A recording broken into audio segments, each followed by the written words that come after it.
ग्वालियर के एक मकान में सरफराज की गोली से गैस फैलने के कारण किराएदार का परिवार हादसे का शिकार हो गया है। हादसे में जहां बेटे की मौत हो गई है तो वहीं बेटी की हालत गंभीर बताई जा रही है।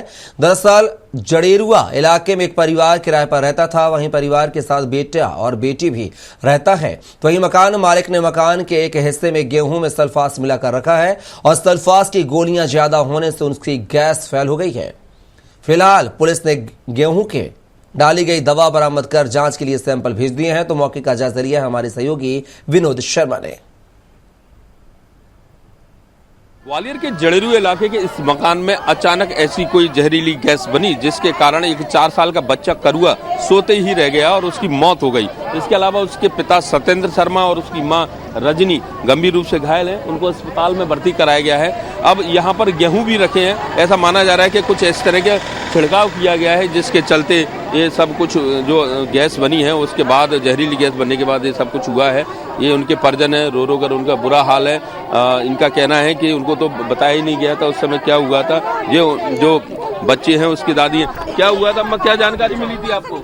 मोए कछु नहीं दई भैया, मोड़ी ने कही बाने मकान मालिक ने मैं टेरी क्या मत जाऊ। मैं आई गई तो आई के तो कह देती कि अम्मा तेरा मोड़ा बीमार है कि ना थी क्या कानो चाहिए जिनने मोई कान नहीं खटकाया। मैं भीतर गई, मोड़ी अनाथ डरी मेरी मोड़ी बोली अम्मा मोई उल्टी है मैं मत हूँ। मैंने बेटा काय ओ पापा करुगा ओ मम्मी पीना डरे है। मैंने कही बेटा का है को बताया था वो अम्मा मुँह गे ना पता ओ अम्मा मैं तो जी मार यार ले गए मोड़ के यार क्यों बत्ती कर दे जाए यार वो बेने तो सवेरा मोड़ा है मरे मराए तो ऊपर क्यों था नहीं बेटा नीचे तो दे देते हैं। बच्चा तो बता देते हैं तीसरी मंजिल इन्हें गेहूं की गोली और कुछ स्प्रे डाली है बस और कुछ नहीं है। वो अच्छा वाला संज्ञा के नाम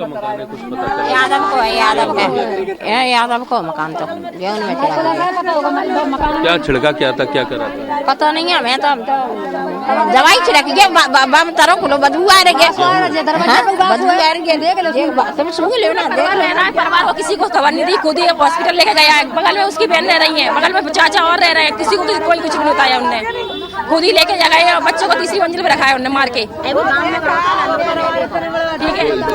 जो उनके जिस तरह से यहाँ पर जो परिवार के लोग हैं आप देख सकते हैं कि वो बेहद इस समय जो परेशान हैं और उनका साफ तौर पर कहना है कि उन्हें पता ही नहीं है कि आखिर हुआ क्या था। और साथ ही ये जो यहाँ पर पुलिस भी मौजूद है उससे भी हम चर्चा करने की कोशिश करते हैं कि क्या हुआ था, किस तरह से क्या मामला रहा। उन्हें अभी मकान को हालांकि सील कर दिया गया है।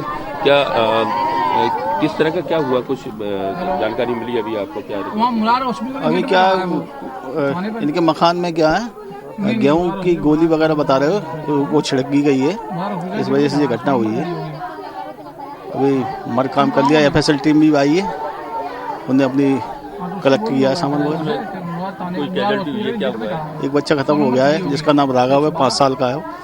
4 साल के बच्चे की मौत हो चुकी है। तो इस तरह से ये पूरा जो मामला है जड़ेरू इलाके का मामला है। और यहाँ पर ये गेहूं में अभी भी जब हम यहाँ खड़े हैं तो अजीब सी स्मेल हम लोगों को भी आ रही है, जिससे ये साफ है कि कितना तीव्रता के साथ यहाँ पर जो जहरीली या नशीली जो जिस तरह से जो छिड़काव किया गया है उसका असर हुआ है। 4 साल का बच्चा है, सहन नहीं कर पाया और उसकी मौत हो गई। बाकी के जो अन्य लोग हैं वो गंभीर रूप से अस्पताल में भर्ती हैं, उनकी हालत बेहद चिंताजनक है। और उनके जो परिवार के अन्य लोग हैं जो दूसरे मकान में रहते थे वो मकान वाले पर भी आरोप लगा रहे हैं। कैमरामैन विजया के साथ ग्वालियर से स्वराज के लिए विनोद शर्मा।